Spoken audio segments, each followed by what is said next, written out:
नमस्कार, आप देख रहे हैं कि बिज़ न्यूज़। मैं हूं आपके साथ सामेज। सार्वजनिक सड़क से एक महिला और उसकी 2 बेटियों का अपहरण कर लिया गया है। लगातार 11 दिनों तक यौन और शारीरिक शोषण चलता रहा। आखिरकार महिला और उसकी 2 बेटियों को मोटी रकम देकर रिहा कर दिया गया है। আমাকে আমি অবিরাম মণ্ডল বলে ওনার থেকে আমি কিছু টাকা নিয়েছিলাম। গত বছর আমার স্বামী মারা যায়। তার ক্ষেত্রে আমার বাড়িতে খুব অসুবিধা হয়, পয়সাকারির কারণে আমি সংসার চালাতে পারছিলাম না। আমি জমি বিক্রি করতে চেয়েছিলাম। জমি বিক্রি করতে চেয়েছি, অবিরাম বললো যে আমি নেব। এবার হয়েছে কি, আমাকে অবিরাম কিছু টাকা বায়না করেছিল। এবার 4.5 লক্ষ টাকা দেওয়ার কথা, কিছু টাকা দিয়েছে। তারপরে আস্তে আস্তে কিছু টাকা দিয়েছে যে জমিটা দেওয়ার জন্য। তারপরে কিছুদিন পরে দেখি যে আমার স্বামীর যে দলিলপত্র বানিয়েছিল, দেখি নাবালকের নামে জমিটা লেখা আছে, আমার ছেলের নামে। আমার ছেলের বয়স হলো 10 বছর। এবার ছেলের নামে লেখা আছে বলে আমি আর জমিটা এমনি বিক্রি করতে পারলাম না। আমি বলেছি কোর্ট থেকে পারমিশন নিয়ে আমি জমিটা বিক্রি করবো। এবার তার মধ্যে অবিরাম আমাকে খুব গালগোলজ করে, ফোনে খুব হুমকি দেয়, ধমকি দেয়। আমি অনেক কিছু সহ্য করে আমি মালদাতে এসেছিলাম। আমি জমি বিক্রি করে আমি ওকে টাকা মেটাবার জন্য, কিন্তু আমি পারমিশন বার করতে এসেছিলাম। তা পারমিশনে কিছুদিন সময় লাগবে, তো সেই ব্যাপারে কাগজপত্র আমি মেটাচ্ছিলাম। এর মধ্যে অবিরাম শুনতে পাই, কার কাছ থেকে শুনেছে জানি না, যে আমরা মালদাতে এসেছি। ও আমাকে কিছু লোক নিয়ে, ওর দলবল নিয়ে এসে অবিরামের ছেলে আর কিছু গুন্ডা লোক এনে আমাকে রথবাড়ির ওখান থেকে তুলে নিয়ে গেল। আমার সাথে আমার মেয়ে ছিল, আমার দুই মেয়ে ছিল, বড় মেয়ে আর ছোটো মেয়ে ছিল। আমার ছেলেকে নিয়ে আসিনি। তা আমার 2 মেয়ে সহ আমাদেরকে 3 জনকে উঠিয়ে নিয়ে যায়। উঠিয়ে নিয়ে খুব রাস্তা দেখে টানা হেঁচড়া করে, খুব কাপড় জামা ধরে টানে, আমাদের রেপ করার হুমকি দেয়। তারপরে বাড়িতে নিয়ে গিয়ে আমাদের একটা ঘরের মধ্যে বদ্ধ ঘরে রেখে দেয়। অবিরাম আর অবিরামের ছেলে আমাদের 3 মা বেটিকে 3 জনাকে সবসময় শুধু রেপ করার খালি চেষ্টা করে, কিন্তু খুব চেষ্টা করেছে ও রেপ করবে। আর আমাকে হুমকি দিচ্ছে টাকা দেবে তারপর বাড়ি যাবে, নইলে রেপও করবে প্লাস মার্ডারও করবে, এই বলতে চায়। তারপরে আমি ওর বাড়িতে বসে কারো থেকে ধার দেনা করে, আমি একজনের থেকে আমি ধার দেনা করে আমি 1 লাখ টাকা ওর বাড়িতে দিয়েছি। দেবার পরে আমাকে 11 দিন আটকিয়ে রেখেছে। বাড়িতে এত মানসিক অত্যাচার করে, শারীরিক অত্যাচার করে যে আমরা বাড়ি থেকে বার হতে পারিনি। আমাদের পিছনে 2-3টে করে রোজ লোক গার্ড থাকে।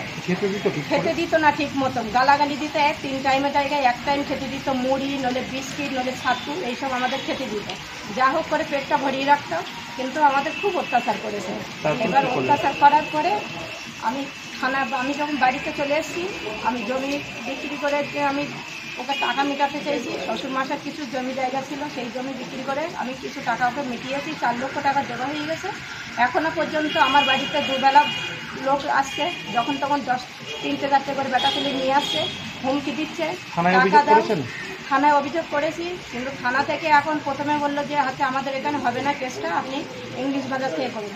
ইংলিশ বাজার থেকে করে আমরা থানাতে জানিয়েছি। থানা থেকে কোনো অ্যাকশন নিচ্ছে না, কোনো এই বিচারে কথা বলছে না। উল্টে আরও বুলবুল সাহেব আমাকে বলছে, আপনি মিটিয়ে নেন, আপনি টাকা দিয়ে দেন, আপনি টাকা কেন আটকিয়ে রেখেছেন। আমি তার জন্য আমি কোর্টে আসি। হ্যাঁ, আমি চাইছি আমার ন্যায্য বিচার চাই, আমার ন্যায্য বিচার চাই।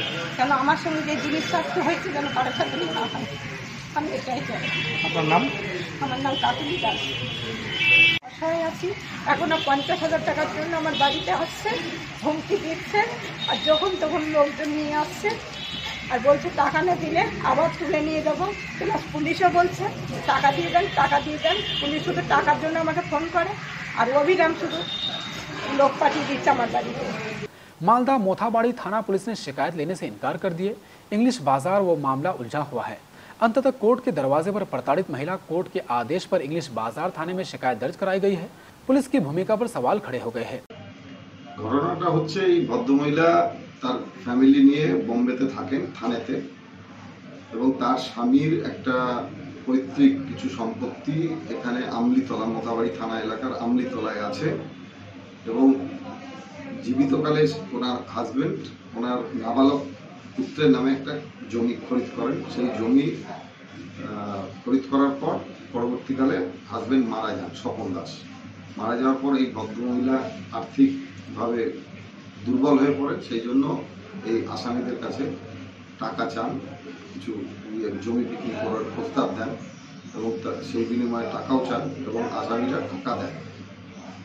টাকা দেওয়ার পর উনি যখন রেজিস্ট্রি করতে মামলায় এসেছিলেন, পরবর্তী হোটেলে ছিলেন, তখন এই আসামি এবং তার সাঙ্গপাঙ্গ কিছু লোকজন দুষ্কৃতকারী তারা এই ইংরেজবাজার থানার অধীন পর্বত হোটেলের সামনের থেকে এই ভদ্রমহিলাকে কিডন্যাপ করে নিয়ে যান এবং তার 2 মেয়েকেও কিডন্যাপ করে নিয়ে যান।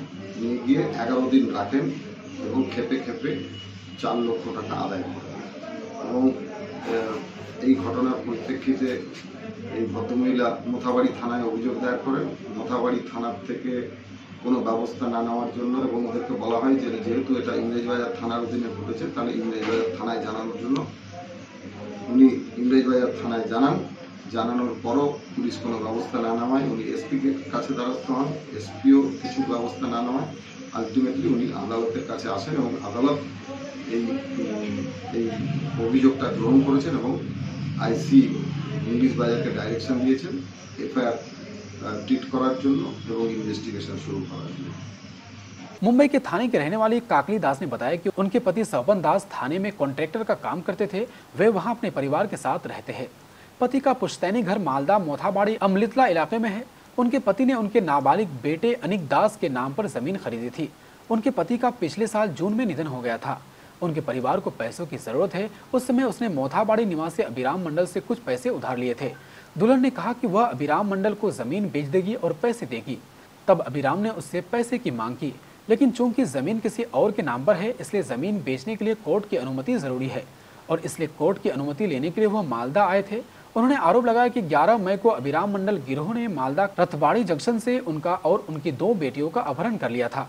उन्हें मोथाबाड़ी इलाके के एक घर में बंद कर दिया गया।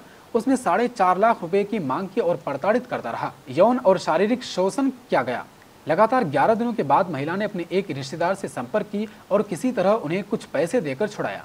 उसके बाद वे मोथाबाड़ी थाने गए, लेकिन इंग्लिश बाजार थाना और मामला जलघोला तक जारी है। इस बीच बाकी पैसे के लिए अभिराम मंडल व उसका गैंग महिला को धमकाता रहा।